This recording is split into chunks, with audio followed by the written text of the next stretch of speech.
So Parshas Mishpatim is a fascinating parsha. It's a very different vibe than the previous parshios. I did the math. This is the 18th parsha in the Torah. And in the preceding 17 parshios, you had a total of 41 mitzvos combined. In our parsha, in the one parsha Mishpatim, this parsha alone, we have 53 mitzvos, and mitzvos that span the entire gamut of religious and ritualistic life. We have laws governing servants, both Jew and Gentile, a husband's marital responsibilities, how we're supposed to have a relationship with our parents, and personal injury laws, and homicide laws, and theft laws, and interpersonal damage laws. The justification of use of deadly force against home intruders, really interesting. The prohibition against oppressing converts, widows, and orphans, and the frightening consequences thereof. The requirement to provide to our brethren interest-free loans, various tithes, and the correct order in which they must be given. The parameters of Jewish jurisprudence, the mitzvah of Shabbos, and an enumeration of the 3 festivals, some of the laws of kosher. I feel like when you read our parsha, it's kind of like a tour throughout the Talmud. My father, he should live and be well, told me that when he was a child growing up in Israel, they forced the whole class to memorize the whole parsha. And the theory was that these verses are so critical, they appear in so many books of Talmud, it's so fundamental, that if you know the verses, you know like the basis, you know the roots of many of the laws discussed in the Talmud. And as children, the kids resented it. They have to make me memorize all this. It's so hard to do. But then he told me that whenever he sees a verse in this parsha, he has this affinity to it, and he has this familiarity with it. And then when he studies the books of Talmud that relate to this parsha, he feels an intimate connection with these Torah sections because he has such a strong rooted basis in these Torah ideas. So that's the parsha. Well, that's the bulk, I would say, of the parsha. It's myriad civil laws and criminal laws and interpersonal laws and ritual laws, all sorts of laws. But there's something in the parsha that always struck me. At the end of the parsha, after we go through all these laws, there are 2 other subjects that are discussed. First, it begins with a description of the conquest of Canaan. The nation is told that if you hearken to the angel that God will send to lead you, the conquest will go swimmingly, even though it won't be instantaneous.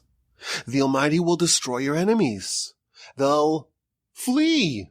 He'll employ swarms of hornets that fire projectiles of venom across the Jordan River into the eyes of the enemy, and the enemy occupiers will be vanquished and banished from the land. And those people, the 7 Canaanite nations, were instructed not to make any peace accords with them. And our parsha also delineates the borders of the land. So that's the next section. Very unusual transition. We talk about all these laws of such rich, eclectic variety. And then we have a description of the conquest of Canaan, which, of course, the nations under the oppression is imminent. And then the final 18 verses of the parsha take us back to Sinai and to the Revelation. Chapter 24, verse 1, we have a description of God telling Moshe and Aaron and Nadav and Avihu, the 2 sons of Aaron who were destined to be his successors, and the 70 elders of the nation to ascend the mountain and to bow from a distance. But only Moshe should go the full distance. Only Moshe should go all the way up to the top of the mountain, and the nation should not ascend with him. And again, Moshe serves as a go-between between the nation and the Almighty. Again, Moshe engages in shuttle diplomacy. And he tells the nation all the words of God. And the nation responds with one voice, and they say, all the words that Hashem instructs, we will do. Na'aseh, we will do. And Moshe writes down the Torah from the beginning until the middle of the book of Exodus. and he reads from the Torah to the nation, and he erects an altar with 12 monuments, and they offer sacrifices, and he divides the blood. Exactly half of it, is sprinkled upon the altar, and the other half is sprinkled upon the nation, and this forms the blood of the covenant between the nation and the Almighty. And Moshe reads the Torah to the people, and again, the nation commits to obey to the entire Torah. And they have the famous line, one of the most iconic phrases in the Torah. The nation tells Moshe, Kol asher diber Hashem na'aseh v'nishma. Everything Hashem tells you, all the laws we will do, and then we will listen, even before we know, even before we're instructed, even before we understand the details of what we're committing to, we are in. And Moshe throws the blood on the people, and Moshe and Aaron and his 2 sons and the 70 elders have a vision, and they see some sort of experience of God, and it appears like he's atop some sort of blue brickworks. Rashi tells us to show that he was suffering alongside the Jewish people when they were suffering with bricks in Egypt. And then we read how the elders and Nadav and Avihu, they actually did not fully appreciate the prophetic experience that they were witnessing, and they were eating and drinking, and really God should have smote them right then, but the Almighty waited until later to not dampen the experience. And now it's time for Moshe to ascend to heaven, to transcend to the other spheres of existence, and to receive the details of the Torah, to receive it all, to wrestle with angels and negotiate with angels, and to overcome angels in debate, and to actually take the Torah down from heaven on high. He's going to be spending 40 days and 40 nights in heaven, studying with the Almighty and learning all the details of the Torah. And he appoints Aaron, his brother, and Hur, his nephew, and he tells them, you guys are in charge in my absence, and Moshe ascends the mountain. Joshua accompanies Moshe as far as he's allowed to go, and Moshe enters the mountain and ascends the mountain and enters into the clouds and spends 40 days and 40 nights with the Almighty. So this is a very dramatic departure of Moshe, and this is the next stage of the Sinai Revelation. It's not just God appearing on the mountain and revealing himself to the nation in prophecy and conveying the 10 commandments. Now Moshe is ascending to heaven, and he's going to get the Torah and the luchos, the tablets, and all the details of the law. And he hands off responsibility to Aaron, to Hur, and we know this does not end exactly in the ideal way, because in Moshe's absence, the nation will do the grievous sin of the golden calf. And Hur, who was appointed by Moshe to oversee the nation in his absence, he tries to stop them, and they kill him. And then Aaron capitulates, or so it appears. And the golden calf happens, and it's a terrible calamity and catastrophe. So that's the end of the parsha. Of course, we don't read about the golden calf for a few weeks, but it's always interesting to me, kind of the layout of the subjects of the parsha. At the end of last week's parsha, Parshas Yisro, we had the Sinai Revelation. The nation is at the foot of the mountain, and they're united as one. And Moshe is going back and forth between God and the people to negotiate, so to speak, the terms. And the nation accepts, and the Almighty promises what is going to be the result of this covenant. And the nation experiences what no other people have experienced and lived to tell the tale. And right afterwards, we transition to all these laws, ritual laws, civil laws, criminal laws, laws of every type, interpersonal laws. And that's the bulk of our parsha. And then we read about the future, the conquest of Canaan and the details thereof. It's going to happen slowly. And then it goes back to the Sinai experience and ascending the mountain and the various different ceremonies and rituals and sacrifices that were brought. And again, we read about the acceptance, the reacceptance of the Torah. And Moshe ascends the mountain for 40 days and 40 nights. So it's almost like the narrative of Sinai. If we describe Sinai as the Almighty giving the Torah to the Jewish people, and Moshe being our representative to go extract the Torah from heaven on high, and the people accepting the terms of the deal. If that is what we call the Sinai experience in its totality, well, that narrative is interrupted by all sorts of laws, the Mishpatim, the laws, civil laws, criminal laws, etc., and the prophecy foretelling the future of the conquest of Canaan. And it makes you wonder, why do we have this unusual sandwich between the narratives of the Sinai Revelation? We have all these laws and this very unusual description of the conquest of Canaan. Whenever in the Torah we have a narrative that is interrupted, that's not contiguous, we have to ask the question as to why exactly it was interrupted. Now, it is true that not all the commentaries agree that the chronology is out of order. So when we say that the narrative is interrupted, it does not necessarily mean that the chronology is out of place. If you study the Torah with the commentaries of Rashi and Ramban, you'll notice that Ramban is always reticent to alter the chronology of the Torah. He's always going to favor saying that the Torah is written in chronological order. Even though the Talmud says explicitly that the Torah is not necessarily in chronological order, but unless the Ramban is forced to alter the chronology, he won't do it. Whereas Rashi, throughout the whole Torah, is much more liberal in interpreting the verse in a non-chronological way. That's not to mean that it's written out of order.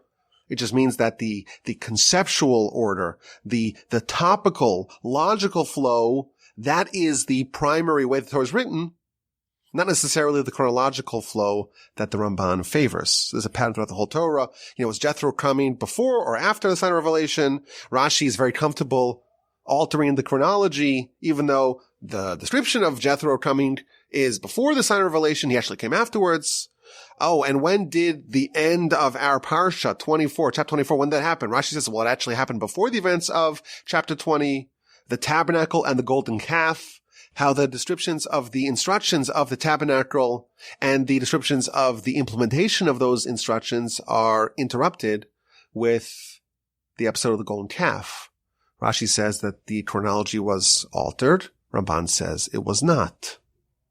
But regardless, whether the actual events were interrupted, as Ramban would hold, or the retelling of the events was interrupted, as Rashi would posit, we have to understand why. Why is the narrative flow so unexpected, so oblique? You have the Sinai Revelation, and you have the Ten Commandments, and then you have this long, rapid-fire series of laws. And then you have a prophecy about the future conquest of Canaan, slowly. And then you go back to Sinai. We will do and we will listen. The covenant, and Moshe delegating authority and ascending to heaven. That seems to be going back to the Sinai Revelation. What is the lesson in the unusual layout of events in the Sinai narrative? So I want to suggest an approach. I think this approach will reveal to us perhaps one of the benefits that we have of Torah. I think it will give us perhaps a newfound appreciation of how lucky we are, how fortunate we are to have the Almighty's Torah. Our Parsha starts, Ve'ela ha-mishpatim asher tasim lefnehem. The name of the Parsha is Mishpatim. Mishpatim means laws. And these are the laws that you shall place before them. And Rashi notes that the word ve'ela is always connecting, and these, not these, and these. It's always connecting this to what came right before it. So the end of Parshas Yisro, that's the Sinai Revelation. The beginning of our Parsha is the Mishpatim, is the laws. Ve'ela connects the two, says Rashi. Just as the Ten Commandments were given at Sinai, so too the laws, the civil law and the criminal law, and the interpersonal law and the ritual law, all the laws, they too were given at Sinai. Oh, and at the very end of Parsha Yisro, it talks about the altar. And why is there a juxtaposition between the altar in the tabernacle and subsequently the temple? Why does that come next to the laws that are adjudicated by the courts? That's to tell you that the Sanhedrin, the Supreme Court, the seat of the judiciary that governs all these laws, that should be next to the altar. Where is the Supreme Court building, so to speak? In Jerusalem? It's in the marble chamber, which is one of the rooms in the temple. Why? Because the altar has to be next to the adjudication room for these Mishpatim, for these laws. Two amazing and counterintuitive points in Rashi. First, we're told that the laws, the civil, criminal, ritualistic, interpersonal laws, all of them were given at Sinai.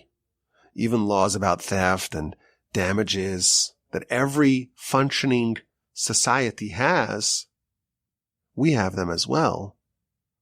But they're not arbitrary laws. Our version of these laws are Sinaitic.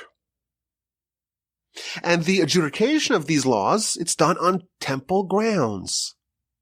This is the elevation of what we could call common law. Every country has a version of some of these laws. But the origin of these laws is from Sinai. And the adjudication of these laws are elevated, are holy, are right next to the altar. And that's how we start all these laws in our Parsha. And then we have a whole section about the settlement of the land. And the Almighty will appoint an angel, maybe that's Moshe, maybe that's an actual angel, who's going to lead us. And if we listen to them, we hearken to them, we follow the Almighty, then the conquest will be smooth, and it will be seamless, and it will go swimmingly. But it won't happen overnight. The settlement of the land, chapter 23, verses 29 and 30. The banishment of the indigenous population. It's not going to happen in 1 year. It's not going to happen very quickly. Oh no, then the land may be desolate. And maybe there'll be a lot of animals in the land. Oh no, says the Almighty, I will banish them slowly, slowly. So you could grow into it. And only then can you, in fact, settle the entire land. Another very counterintuitive point. The banishing of the enemies, it won't be overnight. It's going to happen slowly, slowly. A gradual shift. As we grow, as we expand our footprint, we slowly edge our enemies out. And this is a fascinating point. It's better to have your enemies there than to have a vacuum. You know, you would think these Canaanites, were warned about them many times of the Torah. They pose an existential threat to the Jewish people. We're not allowed to make a pact with them, to make a treaty with them. They're very spiritually dangerous for us. And we would have all thought that to remove the menace right away, that would be preferable. But here we're told that slow and gradual change is ideal. And again, this is when we are listening to God. This is not a punishment. This is the ideal. Now, to make this even more interesting, we know that the Exodus, that was not gradual. That was all overnight, what we would call perhaps punctuated equilibrium. In one night, the Exodus happens. All the Jews are coalesced from all the corners of the land of Goshen and united as one. And the shift from being subjects of Pharaoh to being subjects of God is instantaneous. Yet somehow when it comes to Canaan, it has to happen very slowly, very gradual. And indeed, we know historically, the nation sparred with the various Canaanite tribes for centuries before the whole land was settled. The conquest was, in fact, very slow. And why indeed is disencumbering us from the Canaanites slowly? Why is that preferable? Because we were too few, and we couldn't settle it sufficiently, and therefore the removal of the Canaanites will happen slowly. This is an astonishing point here. Having the Canaanites present in the land is better than the land being empty and desolate. The Canaanites, again, these are people regarding whom we're warned repeatedly in the Torah. We're barred from striking any accord with them. They are preferable than a vacuum. There's a fantastic idea here. Existing in a bad system is better than existing in no system at all. It's better than anarchy. That's how dangerous vacuums are. Keep the Canaanites around. That's better than anarchy and chaos. The Mishnah tells us we should always pray for the well-being of a government, even a corrupt one, for without it, people will swallow each other up. The Canaanites must be cleared away slowly, slowly. It's better to have a hardened enemy, a villain that you need to be repeatedly warned about. Don't follow their ways. Don't strike a treaty with them. You have to get rid of them. It's better to have them around than to have no one. And therefore, they will be cleared away really slowly. I heard an incredible idea about 2 weeks ago's Parsha. Parsha's Beshalach starts, Vayi Beshalach Paro. It was when Pharaoh sent the nation. And many of the commentaries point out that the word Vayehi, our sages tell us, that is a term of sadness. That is a term of despondency. That is a term of mourning. Now, this is one of the highlights of all of human history. The Jewish people are finally being freed from their oppressors that they suffered under for hundreds of years. Why does the Torah use the term Vayehi? And it was, which our sages tell us, was a term of sadness. So the Midrash says that Pharaoh was sad. He was sad that he had to send the nation because now God doesn't need him anymore. Very interesting and provocative midrash. But I heard from my brother-in-law, who said that he heard from Rabbi Stillerman that perhaps another interpretation of this verse is that the Jewish people were sad.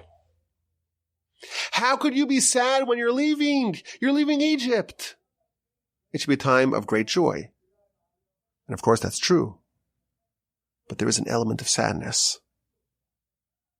Because now they lost their system. They lost their routine. They lost their schedule. And even though they were freed from prison, there's something about prison that has an element of being better than a systemless life. And perhaps that's one of the messages here. Vayi b'shalach paro, Rabbi Stillerman says, that it was when Pharaoh sent the nation and it was kind of a little bit problematic, a little bit of a painful time because of that freedom. When Pharaoh sent the nation, there was a twinge of pain because they lost a system. At the end of our Parsha, Moshe leaves and he delegates authority to Aaron and to Hur. This is chapter 24, verse 14. And if you read this verse, you find something very interesting. Moshe is speaking to the elders. And he says, you guys stay here until we return. We mean Moshe and Joshua. And behold, here is Aaron and Hur, and whoever has a question that you would typically direct to me, they should go to Aaron and Hur. So you read this verse, and it sounds pretty benign. Moshe is doing the responsible thing. He's leaving. He's not going to be there for 40 days and 40 nights. He doesn't want to leave the nation without any leader. So he appoints a leader.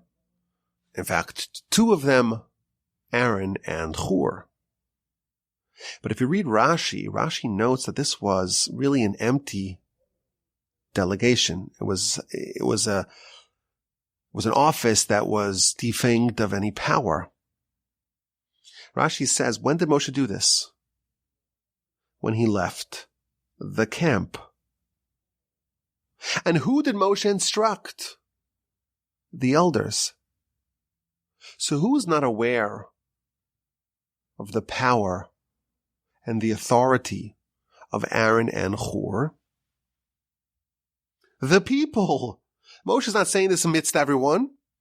He's saying this when he's leaving the camp. And who's he saying this to? This investiture of power in the hands of Aaron and Hur. Who does he tell this to? Not to the nation, to the elders. And he also says that they have authority only when they are approached. Whoever has a case come to them, but they are not given the authority to go and initiate when something is amiss. So their jurisdiction, their mandate was very narrow. It was only for interpersonal disputes and only when people came to them. Perhaps what Moshe should have done is, in front of the whole nation, in the middle of the camp, given them full power to also initiate when they see something wrong, and also in every area, not just in interpersonal matters. You look at Rashi, the way he interprets this verse, it seems like Rashi's pointing out where the vacuum was created that allowed the conditions for the golden calf fiasco to happen. The reason why this debacle happened, it's not because the replacements, Aaron and Hur, were inept, were ineffectual, but it's because their jurisdiction was not clearly asserted. There was a vacuum in leadership. There was, in effect, no one in charge. And that is the situation that nature abhors. Nature abhors a vacuum because all kinds of things will eventually fill that vacuum. The Talmud tells us that Yiftach was one of the judges, but he wasn't the standout judge. Yiftach in his generation must be viewed as Samuel, the greatest of the judges in his generation. Leadership, having a system, having someone that has authority, it's so important even if the individual office holder is not quite like the greatest person to hold that office. Listen, Yiftach, he ain't no Samuel, but in his generation, we have to treat him as if he was.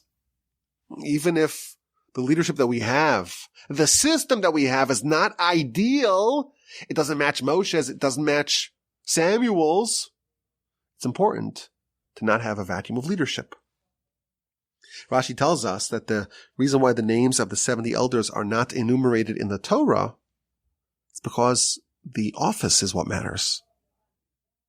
And the office holder must have sway. And even if they don't match the greatness, the character, the wisdom of the original 70 elders, nevertheless, they must be hearkened to. And that's why those 70 are anonymous. So I think we're learning something really interesting over here. And that is the danger of having a vacuum.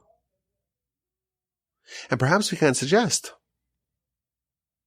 that maybe one of the reasons why this is here, this is present now, is to tell us that one of the benefits that we have with Torah is that we're never in a vacuum. We're never rudderless. We're always able to draw guidance and direction from the Torah. We're never directionless. We're never aimless. We're never without a compass in big areas of life and in more minor ones. The big picture. Questions that gnaw at us. maybe gnaw at thinking people. What is this all about? You kind of wake up and you're on this blue rock, as they call it. And what's it all about? What are we living for? How did we end up over here? What should we aspire to? What's the point of it all? What happens after we die? What is the purpose of life? What is the reason of this existence? We have answers to all those existential questions. We have direction. We have guidance. We're never in this vacuum and we don't know what to do and there's no one in charge. And that's in the big scale, but also on the small scale. In every area of life, every juncture of the day, of the week, of the year, every turning point in life, we have guidance that we can rely upon. It's an amazing thing. We never have a vacuum. We always have a reliable system. And for millennia, this system of Sinai endured. And we have always been spared from the ravages of being in a vacuum, of being directionless. But it goes further. It's not just that we have laws. It's not just that we have the big picture. We could call that perhaps the 10 Commandments, which show us really what it's all about. I am the Lord your God. And the whole 10 Commandments really serve as the digest of what life is all about, the abstract of what it's all about. It's all about faith. It's all about developing a connection with the Almighty, with our eternal spiritual selves. And it's not just the details that in every area of life we have law.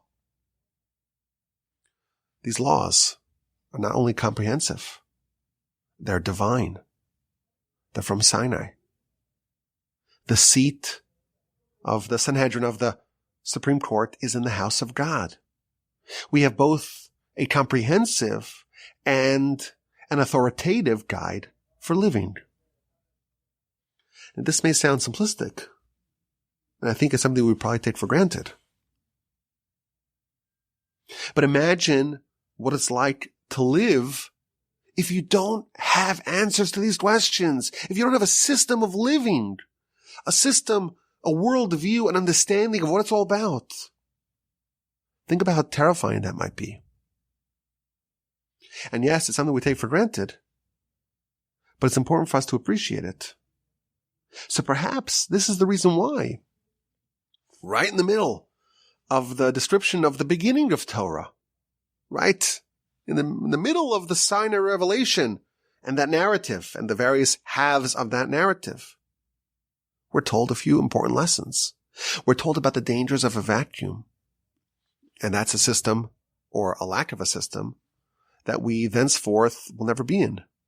We will always have direction in life, both in the big picture and in the small picture. We always have a framework that's unshakably stable. Again, I think this is an underappreciated element of the value of Torah. We live in a stable system. We have guidance. We have direction. We understand what we're here to do.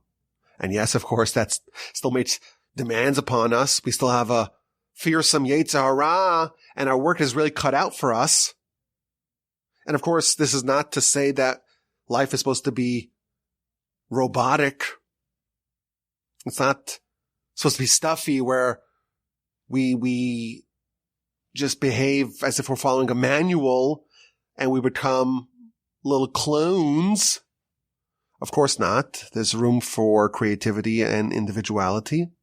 You know, one of the subjects that we discuss, we emphasize most on the Parsha Podcast, I think, is how each one of us have to carve our own spiritual identity and develop our own spiritual and personal independent potential. Our Sages tell us that each one of the 600,000 participants at the Sinai Revelation, they had their own bespoke experience. The Torah was not given to angels or to robots. We do have to find our own little corner but we have to adjust within the framework. We have to adjust within the system. Rav Hirsch used to say that Jewish life is almost like one of the corners, one of the fringes of the tzitzis. If you look at a tzitzis, it has a series of knots. It's bound together. And then it has 8 streams that come out of those knots. Part of our life is like the knots. It's grounded, it's immovable, it's fixed, it's rigid. That's the system. But then there's the streams that sway about in every direction and can be reconfigured and can fly in this direction or that direction. And that is the area of individuality that, when it's grounded in that system, when it's rooted in that immovable system, it can really flourish and develop. So I think this is, again, an underappreciated element of the Torah. It's almost like, to live in a country that has runaway inflation. That's in the news today. We don't have anything really like real inflation, like they had in Argentina or Zimbabwe or Germany in the 1920s, where your money would be worth half by afternoon of what it was in the morning. That's a crazy way to live, because a central part of your life is just not stable. It's important to have a system. It's important to have a system. And Torah is giving us a system. We have the 10 Commandments. And that's a template for life. And what does it start off with? I am the Lord your God. That is the framework in which everything is built in. The Talmud tells us that really all of Torah is in this one framework, this one mitzvah of faith. And then on a kind of bigger picture, if we zoom out a little bit, we see that the 10 Commandments in general are a digest of life. It starts with faith, it ends with faith. Of course, as we mentioned in the past, not to covet is a reflection of real faith. And at the end of our Parsha, again we talk about the big picture. Moshe goes to heaven, and we read about the notion of the existence and the interplay of these two worlds, the whole idea of Moshe being able to ascend to heaven, to this other realm, this other sphere of existence, and to receive the Torah from the Almighty. That too is part of the big picture of this structure, of this system. And in the middle, we're given lessons to appreciate this incredible gift that we have. We're shown the dangers of a systemless existence. We're shown how crucial a system is, that even a bad system is preferable to no system. We're shown how our life is guided and directed by God via His Torah. And I think it's a great testament to the wonders of Torah that we are still today, 3,300 plus years later, we're still living and we're still flourishing within the system of Sinai. We'd like to end off our Parsha Podcast with a question. And just because this week is fundraising week, we might do 2 weeks of fundraising as well. But just because this time of the year is fundraising time doesn't mean that we should get rid of this question. This question is really important. So here's the question, very fascinating question. If you read the Sinai narratives, you find multiple acceptances of the Torah. Chapter 19, verse 8, before the Sinai Revelation, the nation tells Moshe, go tell the Almighty that whatever He wants, we will do. Na'aseh. That was 19:8. 24:3, again we have a very similar statement. The people tell Moshe, Kol hadvarim asher diber Hashem na'aseh. All the words that the Almighty said, we will do. So we had we will do in 19:8. We will do again in 24:3. And then a few verses later, the most famous one of these acceptances, 24:7, Moshe, after he reads the Torah, or the beginning of the Torah, in the ears of the people, they say, Kol asher diber Hashem na'aseh v'nishma. Everything that Hashem says, we will do, and we will listen. So what do we make of this multiple different acceptances of Torah? You should do it once, and that's it. The people need to agree to Torah, of course. They have to sign the line that is dotted, of course, but do it once, and that's it. Why is there a need to do it once and then twice and then the third time? Interesting question, and I saw two exquisite answers I want to share with you today. The Gaon of Vilna, he says that, well, actually, the nation accepted the Torah 4 times, or there were 4 different acceptances of Torah. At the splitting of the sea, the nation in chapter 15 verses 2, and then again in 18, the nation accepts the dominion of God. A fascinating idea. Before you accept Torah, you have to accept the notion of God. You have to accept the terms of faith. And that was the first acceptance of the nation, but that was not enough. It's not enough to accept the notion of God's dominion, that he's your king. You have to also accept the concept of Torah in general. He calls it the yoke of Torah. So chapter 19, verse 8, we accept whatever he instructs us to do. But that's not sufficient. You need 24:3 to accept the mitzvos. We accept his laws, all the commandments, all the details. And even that's not sufficient. We will do and we will listen. We accept the oral Torah as well as the written Torah. We will do and we're going to listen, because some parts of this are going to be conveyed to us orally. So I like this very much because it resolves the seeming repetitions of this theme of the acceptance of the Torah. The Gaon of Vilna spells this out for us. There are actually 4 distinct tenets that the nation is accepting. A, the dominion of God. B, the yoke of Torah. C, the yoke of mitzvos. And D, the oral Torah. It's a very nice idea. But the Meshech Chochmah has a very clever formulation.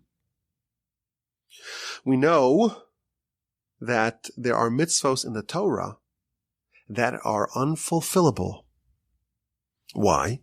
Because to be a legitimate king, you have to be from the tribe of Judah. And there are mitzvahs that are only applicable to the tribe of Judah, to the kings of Judah. And there are mitzvahs that are only applicable to the Kohen. And a Kohen's got to be from the tribe of Levi.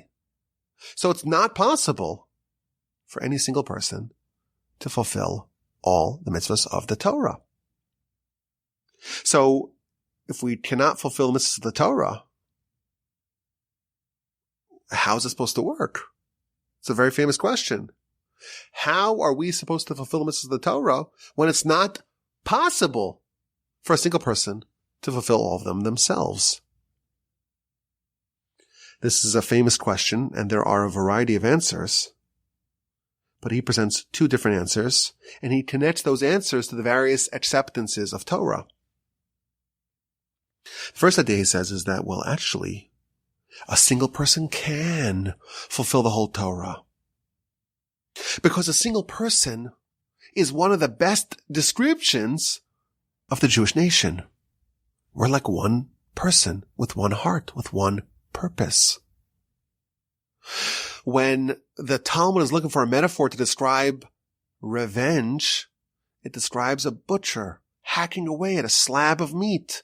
By mistake, his right hand slashes his left hand. The left hand is now wounded and mad. So it picks up the cleaver and slashes the right hand in revenge. That is the metaphor of revenge. But why? Because the Jewish nation, we're like one body. We don't realize it necessarily. But in our idealized state, we're really one person. And part of the person, if you could call it that, is like the heart. Part of it's like the eyes. Part of it's like the head. Part of it's like the heels. We know that Messiah comes, be'ikvas of the Mashiach. The generation right before Messiah is called the heels of Messiah because it's the lowest souls of the nation. Souls spelled S-O-U-L, not S-O-L-E. And there are parts of this one big organism, one big body, that's a Kohen, and parts that's like a king and a Levi, etc. And if everyone does the mitzvahs that they can do, then one person, one body, one entity, the Jewish person, can fulfill the whole Torah. But there is a necessary precondition for this to be true. This is all predicated on complete, indivisible unity. You'll notice, right before Sinai, chapter 19, verse 8, the verse says, Vayanu kol ha'am yachdav. The entire nation said together. The whole nation was united as one before Sinai. And there's the famous Rashi. Right before Sinai, chapter 19, Rashi says they were like one person with one heart. What happens when the Jewish people are like one person with one heart? In that case, we could all everyone does their mitzvah, and everyone gets the benefits, the merits of their friend, of their partner, of their fellow limb, if you will's, mitzvah. He quotes a magnificent verse. This is the Meshech Chochmah. Ezekiel chapter 34, verse 31. Adam atem, you are one person. The whole nation is like one person. Some are like the heart. Some are like the eyes. Some are like the head. But together, if we are united, all we need to do is to do. But what happens if we don't quite have that same unity? After Sinai, we didn't quite have that same indivisible bond that we had pre-Sinai. And then it says, Na'aseh v'nishma, we will do and we will listen. Because if we're not connected as one, then the only way for us to receive the rest of the Torah, the rest of the mitzvahs that we cannot fulfill, some we could fulfill, but some we have to listen. And what does that mean? When you study Torah, you gain the merit of that mitzvah. So today we cannot offer a sacrifice, but if I study the laws of the sacrifice, the Talmud tells us, I gain the merit of that sacrifice. And all the mitzvahs that we cannot fulfill, by studying the corresponding Torah sections, we get the merit as if we fulfilled it. And that's why after Sinai, once the nation is no longer united as one, it says, Na'aseh v'nishma, we will do and we will listen, because doing is not sufficient, because once we're detached from each other, each one is their own little island. God forbid. If we break away from this wonderful unity that we had pre-Sinai, then we need to listen as well. And then we need to study Torah as well. And he says one more thing that I have to say because it's so wonderfully fitting for our fundraiser at givetorch.org. If you don't fulfill all the mitzvos, you're in big trouble. If you just do, there are parts they'll need to listen to. He doesn't say podcasts because this book was written like 100 years ago, before podcasts were invented. But he says if you do support Torah and those who study Torah, then you also get the merit of all the Torah that they study and they teach and that they disseminate. And that too could be a fulfillment of V'nishma, we will listen. And thus you plug in the gaps of what you are missing. What an incredible idea. The big idea first. We're told multiple acceptances of Torah because there are multiple instances that we need to accept Torah. When we are completely united as we were before Sinai, it's enough for us to say we will do. Everyone does what they need to do, and everyone gets the merits of what they cannot do, what their neighbor did. Because their neighbor, that's just an extension of them. When we're not united, Na'aseh v'nishma, we have to do what's incumbent upon us to do, and what we cannot do, we have to make up for it. How do we do that? V'nishma. And we study, or we pay others to do so, or we fund others doing so. And please, God, with the help of the Almighty, we'll talk again next week.